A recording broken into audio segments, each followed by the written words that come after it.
Capítulo 1. Desayuno. 6 a.m. No muchos hombres abren sus ojos por la mañana sabiendo que es su último día en la tierra. Hasta aquí llegué. Hoy es el día que moriré. Mirando hacia atrás, todo lo que sucedió ese día y cómo terminó todavía me sorprende. Me desperté en la celda donde me habían detenido, esperando mi ejecución, o, para ser más exacto, la tortura, la humillación y el descenso largo y lento hacia la muerte en una cruz. Solo los romanos podían perpetuar tal barbaridad, y yo los odiaba con cada fibra de mi ser. Trataré de narrarles una historia que comenzó en una casa común, nada del otro mundo. Mi padre vivió modestamente como constructor, mientras mi madre, quien marcó el ritmo de nuestra familia, se entregó a criar sus hijos en el camino correcto. Debido a que éramos judíos, la sinagoga era una parte habitual de nuestra vida familiar, como también lo era el viaje cada año al templo de Jerusalén. Mi madre, una mujer de fe extrema, se aseguraba de que estuviéramos bien instruidos en las enseñanzas de nuestros padres. Dios es clemente y compasivo, decía ella, lento para la ira y grande en amor. Ella también nos enseñó los 10 mandamientos y con ellos una larga lista de reglas extraídas de las Escrituras, de los rabinos y de su propia fuente de sabiduría. Su mundo era sencillo. Había un camino correcto para vivir y un camino malo. Si vivía de la manera correcta, todo terminaría bien. Si vivía en el camino equivocado, era mejor que tuviera cuidado. Dios te está mirando, decía. Él lo ve todo y nunca se olvida. Él se acuerda de lo bueno y se acuerda de lo malo. Siempre cosechas lo que siembras.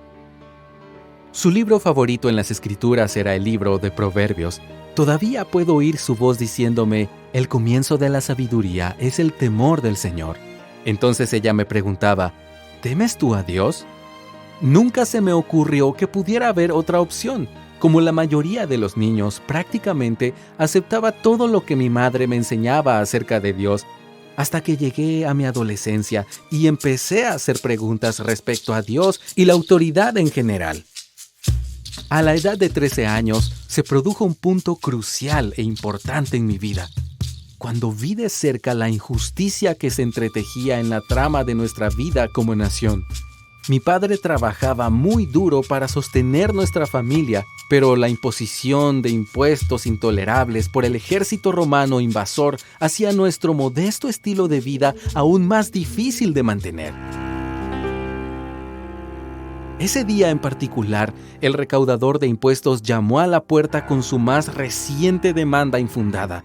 Recuerdo la mirada de dolor e impotencia en el rostro de mi padre.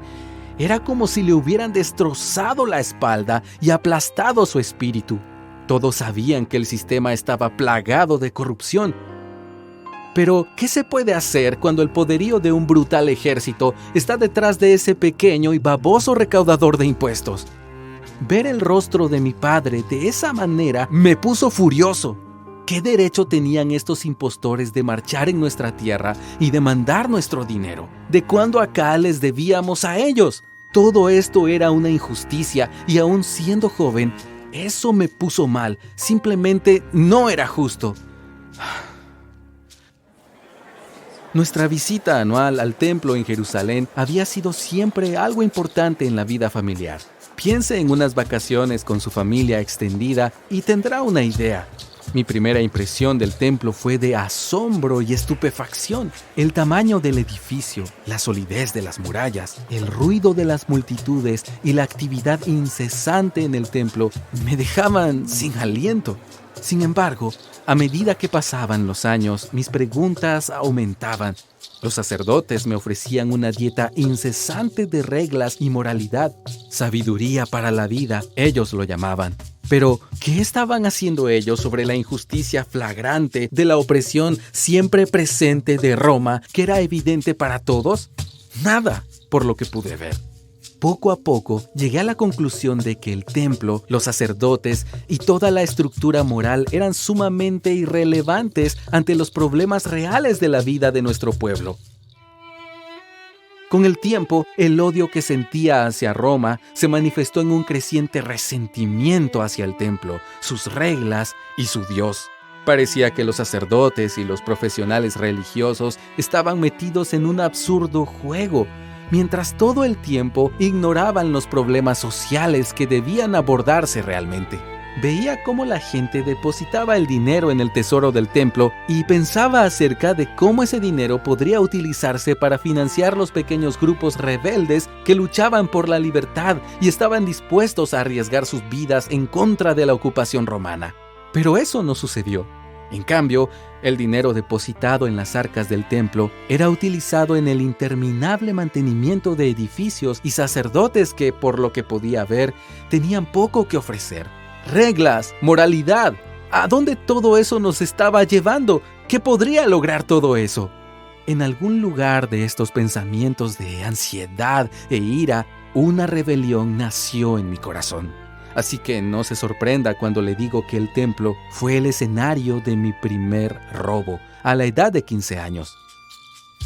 Yo había estado viendo cómo la gente depositaba su dinero en el arca y estaba sorprendido por el bajo nivel de seguridad. Sería tan fácil para mí, pensé, tomar el dinero del tesoro, así como lo era para ellos poner el dinero. Si los sacerdotes no iban a darle buen uso a ese dinero, tal vez yo lo haría. A medida que el pensamiento se concretaba, surgió una decisión. Mis palmas comenzaron a sudar mientras observaba y esperaba el momento adecuado. Luego, con el dinero en la mano, di un paso hacia la cuenca donde se depositaban las ofrendas. Fingí dejar caer mis monedas y en el mismo movimiento recogí un puñado de dinero. Mientras salía, estaba seguro de que una gran mano me empuñaría por el hombro y sería confrontado. Pero eso nunca sucedió. Yo había cometido el crimen perfecto. Y por mucho que odiara admitirlo, se sentía bien. Mi robo al tesoro plantó la semilla de un esquema mayor para un propósito más grande. Alguien tenía que hacer algo audaz y eso se convirtió en la ambición de mi vida. Cada vez que yo robaba, se me hacía más fácil. Tuve alijos mucho más grandes y mucho menos miedo a las consecuencias. Con el tiempo, me volví arrogante en mis crímenes y perezoso en mis esfuerzos por ocultarlos. Después de estar años robando, mintiendo y aprovechándome de otros, las consecuencias de mi estilo de vida finalmente me alcanzaron. La gran mano de la ley que había eludido durante tanto tiempo se posó en mi hombro y me llevó a la celda donde ahora narro el último día de mi vida. Un fuerte golpe resonó en la puerta de la celda, mientras un guardia sin corazón entraba con una taza y un plato en la mano.